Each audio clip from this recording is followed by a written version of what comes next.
All right, welcome to Casual Fridays. Here we are, coming from the Comox Valley and shooting from my mom's basement. There should be no problems. I've got her taken care of. We'll be uninterrupted for the day. Thank you, Lisa. Thank you, Bryce, for coming on board for a little bit of casual craziness. And let's see where we go today. So first and foremost, I'd love for both of you to take a minute, introduce yourself. Who are you? But more importantly, why did you say yes? That's the question I'm always curious about. Why did you say yes? Ladies first, Lisa. Looking great in your cowboy hat for Stampede Week. Well, I thought I'd be the token Calgarian here and Yahoo through these next 10 days of Calgary Stampede virtual, I guess. So anyway, my name's Lisa, and I've been in the tourism and hospitality industry for about 25 years. So I've kind of dabbled on both sides of everything, the buyer and the supplier side and everything in between. Gosh, Adam, why did I say yes? I think I've kind of watched your stuff here for most every week. I think I've missed 1 or 2 weeks, but I don't know. It's just an intriguing conversation, and I've watched and I've commented, and you've made a few funny things about cats along the way. Oh, right. Yes.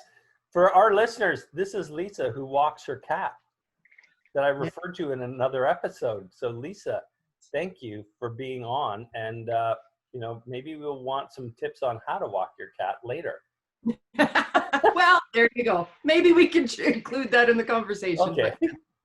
Thanks for being here. And Mr. Bryce. Greetings.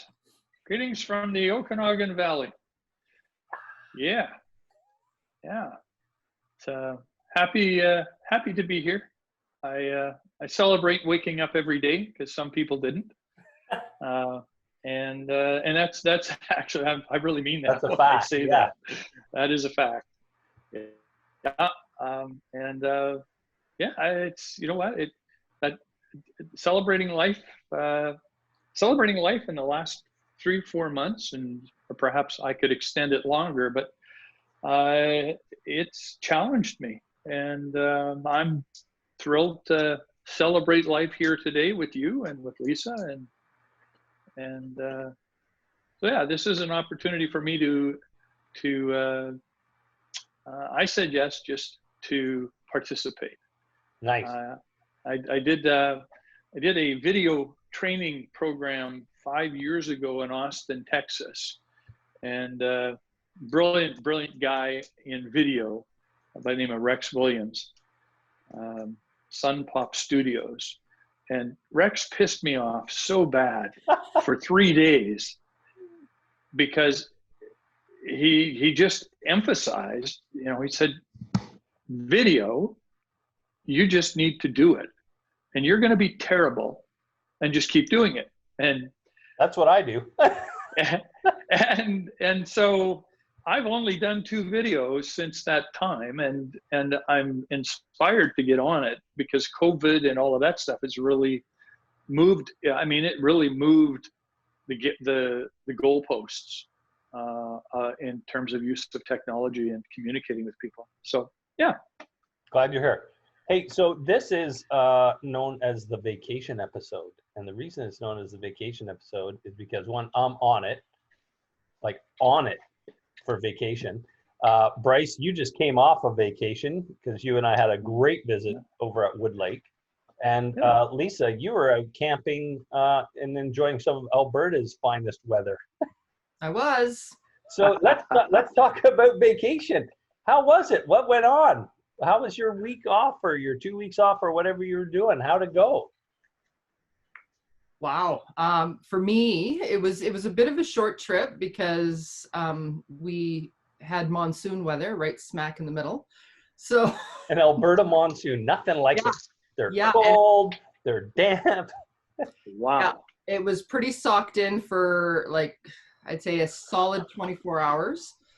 So day one, we were there. We had a wonderful evening, me and Clint and my daughter and my girlfriend and her daughter. We were out there. So the girls were having a great time riding around on their bikes and stuff like that. And the next morning we woke up and it didn't stop. It just kept raining. Were you guys tenting or RVing or combos or what?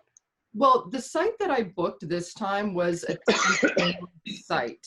Now, the only reason it was a tent-only site, we do have a tent trailer, Yeah. but we weren't allowed to take tent trailers into this location. And when I booked it through Alberta Parks, I didn't realize that this particular location was not, you were not allowed to bring in tent trailers or RVs or anything of that sort. So we had to pull out the good old tent and blow up airbed. Wow. And Whoa. Old school. Love it. It Did you was, have the tarps? Did you do the Tarp Town? like Tarp City? Tarp Town, yeah, that's exactly. We had Tarp Town. We were over top of the fire pit, so we had some shelter, but I don't think the tarps really offered enough shelter for the amount of rain that came in on day 2.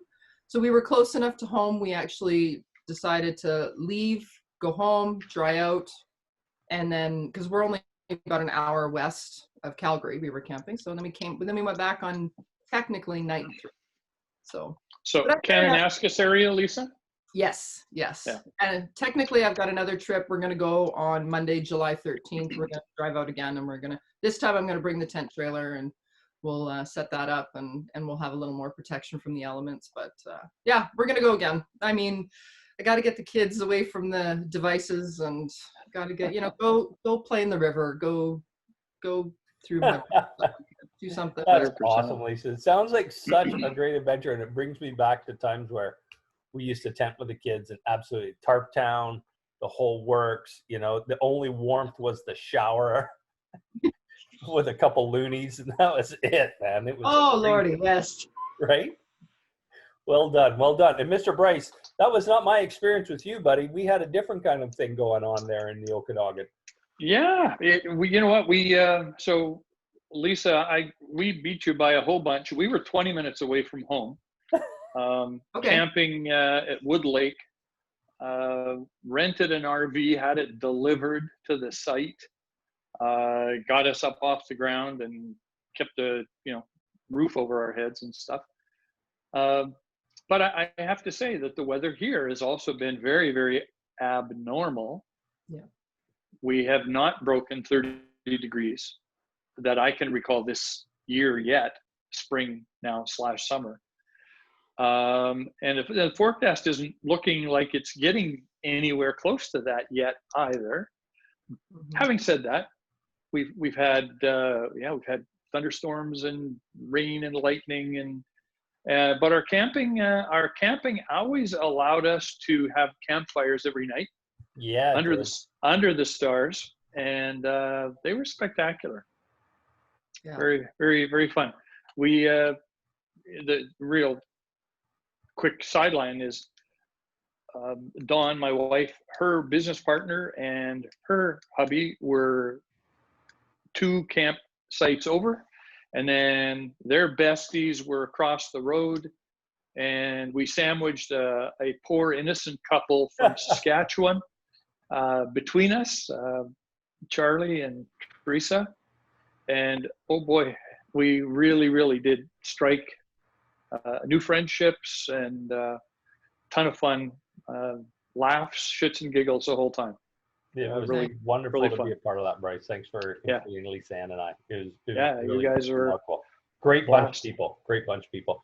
What is your favorite part about camping? Is it the adventure? Is it the fighting or the reveling in the elements? Is it the campfire with s'mores and marshmallows? Is it the breakfast out in the woods? Is it the smell? What are 1 or 2 of the things that, like, man, that's camping? Wow. You know what? I would say it's a combination of a lot of things, because I really enjoy the whole experience. But I think for me, what I really enjoy, I think above all else, is watching the kids just go and have a great time, and not on their devices. They're out. I like to go to places where there's water, right? And When you say water, you're not talking about potable water. You're talking not about from the sky. Go in water. There's some of these beautiful campsites over in Bragg Creek, and the one I like to go to, there's a couple, Beaver Flats and Patty's Flats, and you can go body surfing in a couple of them, and it is mountain water, but you know what? what the heck, right? Go and dive in, man. Get invigorated. Yeah. Woo! So I don't know. I like to do, I don't know. I just go and, I don't know. It's an adventure, right? I who knows what lies ahead, right? Just go and Love it. jump in with both feet. So Totally. Totally. How about you, Bryce? What are the favorite elements that drive you to be a camper? It's the disconnect for sure. As much as we were close and all of the electronics were available, you know, it provided an excuse. Too bad that I think I need an excuse to turn the damn thing off or not address it, and so that's great. And then and watching Dawn just chill out as well. It's been a pretty hectic last number of years, and yeah, we're looking to we're looking more to this kind of a lifestyle as we you know, wind down elements of what we've been doing for a long time. Yeah, there's something really wholesome for me as we've been vacationing and staying in Airbnbs and hotels, and then when we're just on Gabriola, friends of ours so generous, they have a tent trailer as well. So they offered their daughter's bedroom to us, and I was like, no, not going to do that. I hated being displaced as a kid. And their daughter is this wonderful 15-year-old girl who has a beautiful bedroom, and it's like her sanctuary. So keep it. And so they opened up their tent trailer. They have half an acre in Gabriola. And so Lisanne and I got to sleep in this tent trailer, and it was rainy and it was cold, and we got to cuddle under the covers, and your face is, you know, cool and your nose is cool, but your body's warm, and you could hear the rain. And I mean, the romance of it was just fantastic. And then we were only like maybe, I don't know, 50 feet from the camper trailer to the house. And so we could get up every morning, go have a fresh cup of coffee and have a shower. And it was the best of both worlds. You remember as a kid, did either of you ever camp in the backyard or allow the kids to camp in the backyard, pitch a tent and stuff? Yeah. You know what, I did, but I have to be honest with you. I don't like tenting in my backyard. If I'm going to be uncomfortable in a tent, I want to be away from the comforts of my home.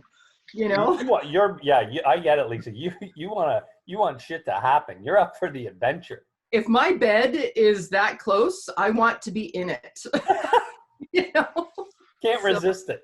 I have to, if I'm going camping, it's like I got to commit and I got to go.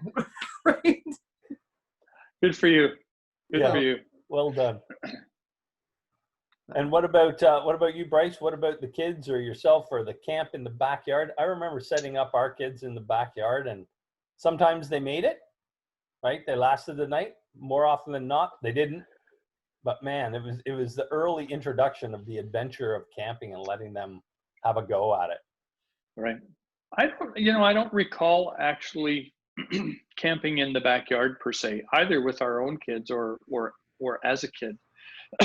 I do remember though, camping was the thing when my folks were alive, and we went up to Gull Lake, the provincial park on the south end of the lake, and you know, I'm kind of amazed when I think back of it. Dad had an 8x10 canvas tent. Wow, old school. And that thing had to be 100 pounds. Yeah. And my mom was sick with cancer, so she was no help. I was a potato head. I was of no help. So I'm just trying to recall Dad wrestling with this tent by himself, trying to get this tent set up for us. But I do remember the Coleman stove and and the S.E. Woods blow up matters, like really rubber while you're sleeping. Yeah, rubberized though, right? They were really rubber. Right. It was like Dawn and I talked about that in this trip. Actually, it did bring back a bunch of memories. Yeah, good time. So, yeah. Car camping, that defines a whole new level of car camping when you think about that your tent is 100 pounds. right? Oh my My gosh. dad had a tent like that too. It was 100 pounds. It was canvas. It had big steel poles all Yep. the way through. It was like, I don't know, 8 by 10, 10 by 10. And Yep. there's just no way now that with the technology that's out there now, I'm not carrying a 100-pound tent. Right? I'm just not. Right? Just put it into IKEA terms. The Wow. assembly instructions for that thing. Yeah. Well, Oh, I promise you, you probably didn't get wet in that, right? And your air mattresses didn't go flat because they were thick. They were made of this rubberized sort of fabric on top. Like those things were built to Yeah. last forever, right? yeah. But now it's not so much. How much Take are, them out of the tent and put them directly into the lake and go float on them. Right? Yes. Yeah, dual purpose. Yeah. Yeah, phenomenal. What are we dealing with for fees and the like? For all of our listeners that are now inspired to go camping and go do a staycation, because it's summertime, despite what the weather continues to try to tell us. It's summertime. People are going on vacation. International travel is out. So go explore your province. Go explore the province next to you, because I personally have found people in BC very welcoming and hospitable. What are we dealing with for costs? How do we budget that thing? How do you look at that? Wow. What are campsites? What are RV rentals? What have you seen? I'll take a go at that. Yeah. Our campsite was about $300 for the week, Okay. and then we rented this 23-foot trailer, had it delivered to the campsite, had it picked up and taken back to the guys that rented it to us, and that was about $600 all in. Yeah. And a buddy of ours actually helped us out with his truck, and he hauled it out and back. And a lot of whiskey and some beer, but call it $1,000. Pretty reasonable when you think about it. Yep. Staying at the Wall Center Sheraton was just over 175 a night in downtown Vancouver. So by comparative rates. Wow. 175 at the Sheraton Wall Center. Yeah, because rates are down, right? So. Wow. I don't think I've ever heard that coming out of that property. Yeah. Right. Wow. How are you, Good. Lisa? What was the budget on the excursion with you and the team? Well, all things considered, I mean, we were I didn't have it. We just had a tent. We just brought her out our own tent. So it was literally $33 a night. So it was $100 for the 3 nights. So much, that was bare bones, right? That's bare bones. Yeah, stuff. super easy though. Well, it is. I mean, and when you, if you book through Alberta Parks, you can get serviceable sites and you can get non-serviceable sites. Our site was non-serviceable because it was strictly a tenting area. Right. But if it is serviceable, I do believe the price goes up a little bit, but also hence the urgency to book online, right? Because if you need a serviceable site, then you have to book ahead and commit to your dates to go, because they go really, really fast. Right. Now, what are some of the key items to take on these staycation camps? We know shelter. Okay, check, that box is done. Tent, RV, whatever you got. You got to put some food together. You got to put some water together. But what are some of the luxury items that you pull with you? We had quite an episode over marshmallows. Nice. That's all I'm going to say, because it got a bit nasty. There were some things said that were very funny around the campsite, but not for consumable on this family show. So, but marshmallows, absolute luxury. Got to have them, in my opinion, when you go camping. That's very true. I'm glad you were arguing about marshmallows, because had it been anything else, I mean, I don't know. Well, beer's another one that people get pretty sensitive about. Yeah. You know what? Firewood. Nice call. Got to have a fire. firewood.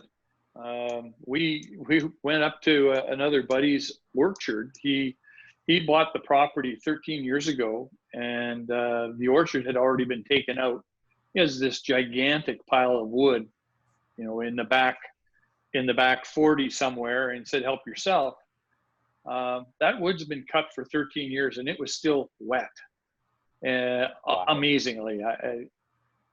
So turns out that having good burnable wood is really helpful to have a campfire. but big newsflash. Firestarter, amazing.